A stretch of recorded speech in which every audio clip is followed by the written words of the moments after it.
There's something powerful that happens when you wake up with intention, when you rise not just to check your phone, scroll through somebody else's life, or drown in yesterday's burdens, but when you rise with your soul speaking louder than your fears.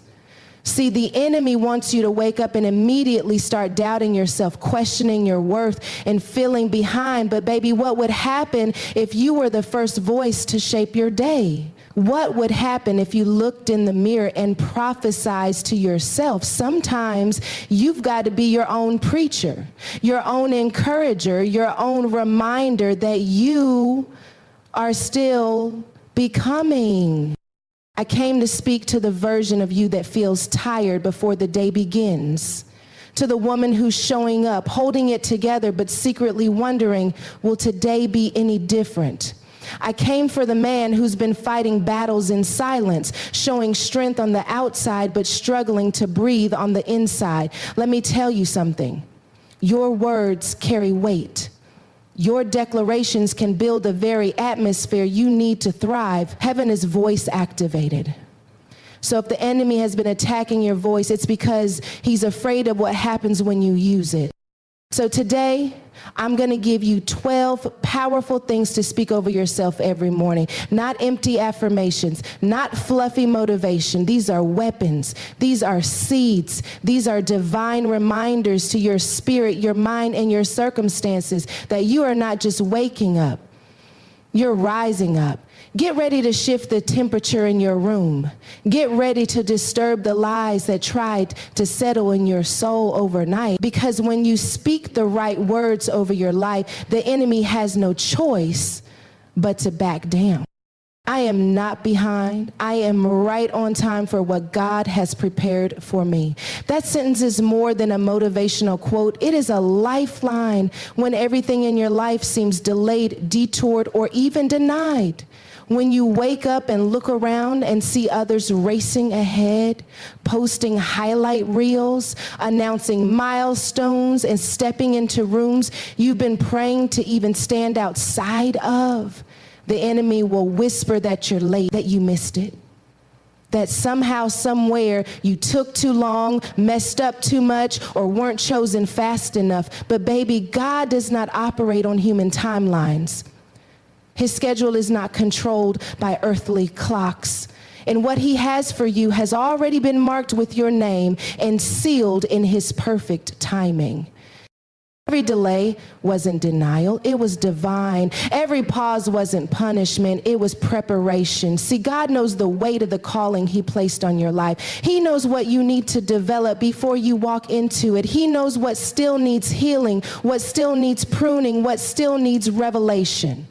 So while you're watching others step into their promise, God is doing a deeper work in you, because he doesn't just want you to get there. He wants you to stay there. He's not just preparing the blessing, he's preparing you for the blessing. And that takes time. We live in a world that celebrates speed but doesn't honor stability, but God builds slow and strong. He doesn't want you sprinting into places where your character can't sustain you. So when you say to yourself, I am not behind, you're refusing to let comparison set your pace. You're rejecting the lie that says God forgot you or skipped over you. You're standing in the truth that the same God who authored your beginning has already orchestrated your arrival. The pressure to perform, to catch up, to prove something to people who don't even know your full story, that pressure dies when you believe you're on divine schedule. It's easy to panic when you're looking at other people's progress, but their timeline is not your timeline. Their process is not your process. You don't know what they had to lose to get what they have. And you don't know what God is protecting you from while you wait. There is a rhythm to your life that heaven set in motion before you were ever born. What I carry is valuable, and today I choose to walk in purpose, not pressure. When you wake up each morning, there's a decision waiting for you before your feet even hit the floor. Will you live today from a place of divine assignment, or will you let the weight of people's expectations dictate your steps? There is something sacred about understanding that what's inside of you Your gift, your story, your anointing, your calling is not common. It's not random. It's not something you stumbled into by accident. It's valuable. And because it's valuable, it must be protected, nurtured, and released with intention, not out of urgency or fear of falling behind. Too many people are burning out trying to meet deadlines God never gave them, rushing into roles that look good on paper, but leave their soul malnourished, living for applause instead of alignment. But pressure is a thief. It steals your joy, your clarity, your creativity. Pressure will make you perform instead of flow. It will have you thinking you have to prove yourself constantly instead of resting in the fact that God already approved you. That's why walking in purpose is so powerful, because it grounds you. It reminds you that you're not here to impress, you're here to impact. There's a reason the enemy tries to distract you with pressure. He knows if you ever got still enough to hear God clearly, you'd stop striving and start moving with precision. He knows that when you remember who sent you, you won't let who doubts you stop you. Walking in purpose doesn't mean you have every step figured out, but it does mean you trust the one who ordered your step. It means you're willing to move even when it's slow, to serve even when it's unseen, to build even when it feels small, because you know the value isn't in the size, it's in the assignment. Your life is not random. Your presence is not accidental. Heaven placed something within you that hell has been trying to silence for years. But when you remind yourself that what you carry is valuable, you stop settling for things that devalue it. You stop giving your energy to distractions that drain you and start pouring it into assignments that grow you. You become intentional, not rushed, focused, not frantic, anchored, not anxious. My past may have shaped me, but it does not define me. I am evolving. There comes a moment when you have to stop apologizing for your history and start owning your growth. You are not the mistakes you made. You are not the moments that broke you. You are not the version of yourself that didn't know better. God is not holding your past over your head. That's shame talking, not the Holy Spirit.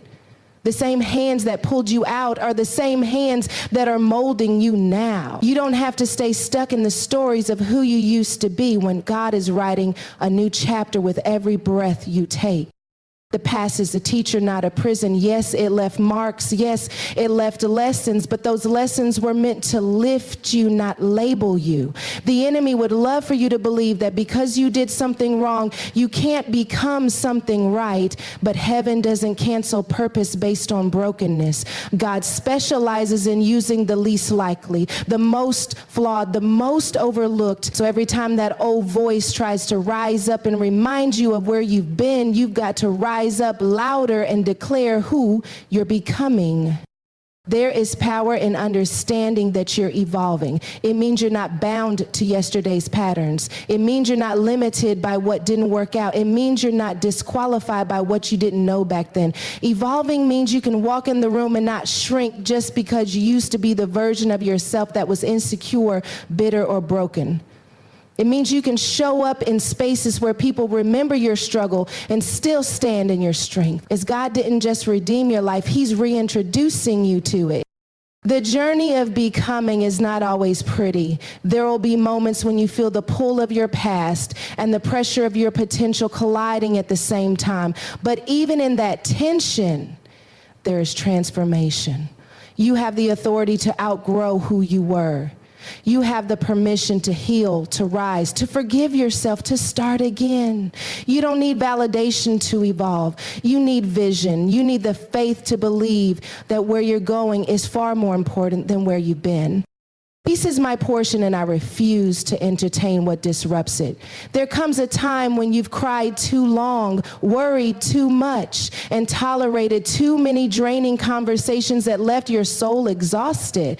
That time is the moment you realize peace is not a luxury. It's a promise. It's a gift God gave you when he called you his own. But just because peace is promised doesn't mean it's automatic. You have to protect it, preserve it, and position yourself to receive it daily. That means you've got to stop giving access to people, places, and patterns that constantly rob you of the very thing your soul needs to breathe. Some of the chaos in your life isn't from the enemy, it's from your unwillingness to release what no longer aligns with your healing. You can't walk in peace while entertaining drama. You can't be anxious for nothing if you're saying yes to everything. There are people who thrive off of your availability, not your authenticity. They love the version of you that's always rescuing, always explaining, always sacrificing yourself for their comfort. But at some point, you've got to choose your sanity over their satisfaction. You've got to remind yourself that peace is not selfish, it's sacred. When Jesus calmed the storm, he didn't ask for permission. He spoke peace into the atmosphere and everything had to obey. That same authority lives in you. You don't have to wait for things around you to change before you claim peace within you. Sometimes the storm isn't around you, it's in you. It's the storm of overthinking, of people-pleasing, of internal battles that replay conversations you should have let go of last week. But today, you get to take authority over all of that. Today, you get to say, I'm not entertaining what costs me my calm. Peace comes with boundaries, it comes with silence, it comes with turning off your phone, walking away from the argument, or declining the invitation that doesn't feel aligned. Peace comes when you stop defending your growth to people committed to misunderstanding you. It comes when you allow stillness to be a strategy instead of seeing it as weakness. You don't have to fight every battle, respond to every opinion, or fix every situation to have peace. Sometimes your greatest flex is your stillness, your quiet, your calm in the middle of what tried to shake you. I don't need to be perfect to be powerful. I just need to be present and obedient. Somewhere along the way, we were taught that power came with polish, that impact required perfection, and that God only uses the flawless. But the truth is, some of the most anointed moments in your life will happen when you feel the least prepared. Some of your greatest breakthroughs will come from your willingness to show up anyway, shaking, doubting, questioning, but present. God doesn't bless who you pretend to be. He blesses who you are when you dare to be real, raw, and available for his use. The enemy wants you to believe that your imperfections disqualify you, but God sees your willingness and calls it power. Obedience has always carried more weight than performance. God isn't asking you to impress people. He's asking you to trust him. You don't need a platform to be powerful. You don't need a crowd to have influence. You don't need to have it all figured out to be called. What you need is the courage to say yes when everything in you feels inadequate. What you need is the faith to take one step when the whole path is unclear. That's where your power lives, in your yes, in your surrender, in your ability to move without needing to have all the answers. There's something sacred about showing up messy and still letting God move through you. When you stop chasing perfection, you make room for grace. Grace meets you in the gaps. Grace fills the places where you feel unqualified, unworthy, and unsure. That's why the enemy keeps trying to magnify your flaws, because he knows your freedom is found when you stop hiding them. There's nothing more dangerous to darkness than a child of God who knows their imperfections don't cancel their purpose. There's nothing more unstoppable than someone who says, I may not be perfect, but I'm here. I'm willing. I am ready. Your presence is enough. Your yes is enough. Your obedience is more powerful than your image. It's not about how polished you are, it's about how positioned you are. Are you in alignment with what God told you to do? Are you listening more than you're performing? Are you showing up as the full, flawed, and faithful version of who you really are? That's where your authority is unlocked. I am loved deeply by God, and nothing can separate me from that truth. That statement isn't just a comfort, it's a foundation.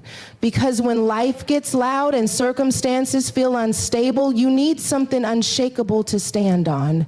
The love of God is not seasonal. It doesn't fluctuate based on your performance, your mood, or your mistakes. It's steady, it's relentless, it's not intimidated by your past or shaken by your questions. And when you wake up in the morning, before you even check your reflection or your notifications, the first truth you need to anchor yourself in is that you are already loved fully, deeply, eternally. The enemy's most common tactic isn't destruction, it's disconnection. If he can make you feel like God is distant, disappointed, or done with you, then he can isolate you from the very love that heals you. That's why it's critical to remind yourself daily that there is nothing, no sin, no shame, no struggle that can separate you from the love of God. This love chased you down when you weren't even looking for it. This love covered you when guilt tried to bury you. This love called you worthy when you were still calling yourself broken. Too often we try to earn what we've already been given. We perform, we strive, we compare ourselves to others who seem more spiritual, more called, more worthy. But God's love isn't given based on how impressive you are. It's based on how intentional he is. He chose you long before you ever chose him. His love is not a reaction to your goodness. It's a reflection of his character. And when you live rooted in that love, you stop hustling for approval and start walking in assurance. That kind of love changes how you move through the world. It silences the voice that says you're not enough. It quiets the anxiety that tells you you've got to do more to be accepted. It frees you from the need to fake perfection and invites you to be real, knowing you're still fully held. You start making decisions from a place of security, not scarcity. You stop chasing validation from people who can't offer what God already gave. You begin to show up as someone who knows they are covered, not because they did everything right, but because they are fiercely and faithfully loved by a God who never changes. Because doors are not rejection, they are redirection to something greater. It's easy to feel disappointed when what you prayed for doesn't happen, when the opportunity you were sure was meant for you slips through your fingers, or when the connection you were counting on suddenly fades away. In those moments, the enemy rushes in to convince you that you weren't good enough, that you missed your moment, or that somehow God forgot about you. But what looks like a closed door in the natural is often divine protection in the spiritual. God sees what we don't. He knows what's on the other side of that door, and he cares too much about your destiny to let you settle for something beneath it. Sometimes the no you received was actually a mercy in disguise. That relationship ending wasn't punishment, it was preparation. That job falling through wasn't failure, it was favor rerouted. God doesn't close doors to harm you, he closes them to guide you. When you are walking with him, nothing is wasted, not even the disappointment. Every detour has a direction. Every delay has a purpose. And even when it feels like you've been left out, heaven is setting you up for something far more aligned with your calling than what you were reaching for. The problem is we often pray for God's will, but grieve when it doesn't look like our plan. We ask for purpose, but try to control the path. And when things don't unfold the way we expected, we call it rejection, when in reality it's redirection. It's God saying, I know you wanted that, but I'm preparing something better. Redirection isn't always comfortable, but it's always intentional. It may not make sense at first, but peace will follow the pivot if you trust the one who ordered your steps. Closed doors can be painful, but they are never the end. They are divine signals to look again, move forward, or wait patiently. You were never created to stand outside one closed door and beg for it to open. God has the master key, and when it's time, the right doors will swing wide with no striving. Until then, rest in knowing that what's for you cannot be missed, manipulated, or mistaken. Trust the closed doors, because the one who opens and shuts them does so with your future in mind and your purpose in his hands. Today, I will not shrink to fit. I will expand to align. Every morning you rise, you're given a choice. Will you play small to make others comfortable, or will you take up the space your calling requires? Shrinking is easy when you've been around people who were intimidated by your growth, when your voice started getting stronger, when your confidence began to rise, when your healing became visible. They didn't know how to handle the new you. But you weren't created to shrink, to apologize for your progress, or to edit yourself to keep the peace. You were made to expand, to grow into every corner of the purpose God placed in you, and to stop pretending you're less than who you really are. Expansion doesn't always feel safe. It stretches your mindset, your habits, and your relationships. It causes tension, not because you're doing something wrong, but because you're stepping into something right. There are rooms where your growth will cost you familiarity, and that's okay. Expansion means you're finally giving yourself permission to be everything God called you to be, even if it means walking away from what's no longer serving you. You weren't created to stay stuck in old versions of yourself. That version was necessary for survival, but it's no longer required for where you're going. You can't be in alignment and out of authenticity. Alignment requires honesty with yourself, with God, and with the space around you. When you align with your purpose, you naturally expand. You begin to speak with clarity. You begin to walk with confidence. You stop second-guessing your intuition, and you start trusting the divine blueprint God placed within you. You no longer need to dim your light to be accepted, because you understand that the people who are aligned with your destiny will never ask you to shrink to stay. The moment you decide to expand, you disrupt every room that expected you to stay small. But you're not called to be comfortable, you're called to be impactful. And impact doesn't come through shrinking, hiding, or hesitating. It comes through showing up fully, knowing that your presence carries weight, your purpose carries authority, and your growth is not a threat, it's a testimony. Today is the day you stop adjusting your power to fit old environments and start adjusting your posture to fit new levels. I am not waiting on a miracle, I am walking in one. Too often we look for signs and wonders in the sky while missing the miracle happening within us. Every breath you take, every lesson you've survived, every battle that didn't break you is evidence that God is already moving. You are living proof that His grace is active, His power is present, and His hand has never left you. When you shift your mindset from waiting to walking, everything changes. You stop begging for what you already possess. You stop pleading for breakthroughs and start recognizing that you are the breakthrough, showing up in rooms and shifting atmospheres just by being obedient to what God placed inside of you. We live in a culture that constantly tells us to chase the next thing, the next level, the next opportunity, the next validation. But walking in a miracle means you begin to value the now. You begin to see the ordinary as sacred. You understand that your current season, even if it feels small or slow, is carrying supernatural weight. You're not waiting for God to move. God is waiting for you to recognize that He already has. You don't need the sky to part to know He's with you. Look at how far you've come. Look at what you've overcome. Look at the strength you carry that didn't come from books or people. It came from heaven. Walking in a miracle means you carry expectation, not desperation. It means you live with the confidence that God's glory is unfolding through your daily decisions, your quiet sacrifices, your small steps of faith.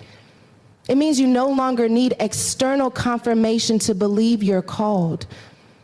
You don't have to see it all to know it's already done. You don't have to feel it every moment to walk like it's real. You move with the assurance that God finishes what He starts. And since you're still here, that means the miracle is still manifesting. When you walk like a miracle, you stop waiting for validation and start walking in revelation. You realize that the power is not just in what God can do around you, but in what he's already doing through you. The more you lean into that truth, the more you walk like someone who knows heaven already said yes. I don't chase favor, I attract it because I'm aligned with purpose. When you understand who you are and what God placed inside of you, you stop running after things that were already meant to find you. You begin to walk with a posture that says, I don't need to beg for what's mine. Favor isn't earned by performance, it flows from alignment. When you're in alignment with your purpose, doors open without you having to knock. The right people show up, the right opportunities present themselves, and the right timing unfolds, not because you forced it, but because you were faithful where you were planted. Chasing favor will wear you out. It will have you performing for people who were never assigned to your destiny. It will cause you to say yes to things that look good but feel wrong, but attracting favor is different. It means you've done the inner work. You've stayed obedient in the quiet seasons. And now what you've built in the dark is ready to shine in the light. You didn't hustle for it. You prepared for it. You didn't manipulate to get in the room. Your integrity opened the door. You didn't compromise your values. You stayed rooted. And now fruit is following your faithfulness. Alignment is not about being perfect. It's about being positioned to hear from God, positioned to walk in peace, positioned to stay in your lane and trust that what's meant for you won't miss you. When your heart is postured right and your spirit is in tune with his voice, you'll start noticing favor finding you in unexpected places. You'll get called for things you didn't apply for. You'll be remembered by people you never even met. That's what happens when heaven marks you. Favor finds you. You don't have to chase what you were born to carry. You don't have to prove your worth to be seen. Favor is attracted to authenticity, to obedience, to humility wrapped in confidence. You become a magnet for miracles when you live in alignment with who God called you to be. Not the filtered version, not the striving version, the surrendered version. Because when you're aligned with purpose, you don't have to force anything. You simply show up, stay faithful, and let favor do what it was always assigned to do. I will speak life even when I feel low. My voice activates my victory. There are moments when your feelings will try to overpower your faith, when the weight of what you're walking through makes it hard to open your mouth. But your breakthrough is not in your silence, it's in your sound. Life and death are in the power of the tongue. And even when your emotions are heavy, your words can lift you. You don't have to feel strong to speak strength. You don't have to see light to declare it. Sometimes the very act of speaking life becomes the weapon that shatters the darkness you've been trapped in. The enemy's greatest goal is to silence you because he knows your voice carries authority. He knows that when you begin to declare God's promises, chains start to break. Atmospheres begin to shift. Depression loses its grip. Anxiety starts to loosen. He wants you quiet, not because you have nothing to say, but because what you say carries power. So when you're at your lowest, that's when it matters most to speak the loudest in faith, not in volume, but in truth, in raw, gritty, unwavering declarations that remind your soul of what heaven already declared over you. You don't need a perfect prayer. You don't need eloquent words. Sometimes it's just whispering, God, I trust you through your tears. Sometimes it's looking in the mirror and saying, I'm still chosen. Even when you feel broken. Speaking life isn't about pretending you're not hurting. It's about refusing to let the hurt define you. It's about prophesying over your pain and telling it where it has to bow. It's about breathing scripture over your situation until your reality catches up with your revelation. Your voice is more than a sound. It's a key. It unlocks things in the spirit realm. It activates faith. It disarms fear. That's why the enemy works overtime to discourage you, because he knows that if you ever understood the full weight of your voice, you'd start using it with intention, with fire, with authority. So even when you're tired, speak. Even when you feel overlooked, speak. Even when nothing around you looks like breakthrough, open your mouth and declare it anyway. Because heaven listens when faith speaks, and your voice might just be the sound that signals your next victory. I am becoming everything heaven saw when God spoke me into existence. Before anyone had an opinion about who you are, God already made a declaration. Before you had a past to recover from, you had a destiny waiting to unfold. You are not just the product of where you've been or what you've survived. You are the manifestation of a divine word spoken over your life. Every moment you wake up is a reminder that God's not finished. He's still shaping you, still stretching you, still drawing out the greatness he placed inside of you before you ever took your first breath. Becoming is an instant, it's a process, a holy unfolding of layers that were always meant to emerge in time. There's something sacred about becoming. It's messy, it's slow, and sometimes it's silent. But just because it doesn't look like progress to others doesn't mean heaven isn't celebrating your growth. Becoming means you're learning how to let go of what no longer serves your future. It means you're giving yourself permission to grow out of cycles, identities, and patterns that kept you small. It means you're finally aligning your actions with who God said you are, not who life tried to convince you to be. It's not about perfection, it's about movement. It's about surrendering to the refining fire without losing sight of the promise on the other side. The enemy will try to interrupt your becoming with insecurity, with distraction, with lies that tell you you're too far behind or too flawed to ever catch up to who you were meant to be. But becoming isn't about catching up. It's about catching revelation. It's about realizing that every step, even the stumbling ones, are being used by God to shape something eternal. What he saw when he created you is still unfolding, still growing, still breathing through your obedience. You are not a mistake on your way to destiny. You are a masterpiece still in motion. When God spoke you into existence, he spoke purpose, promise, and power. And every day you say yes to healing, yes to growth, yes to showing up even when it's hard. You are walking in agreement with what heaven already knew. You are not who you used to be, and you're not fully who you're becoming yet, but you are in the divine in between, where glory is being birthed and purpose is being revealed with every faithful step you take.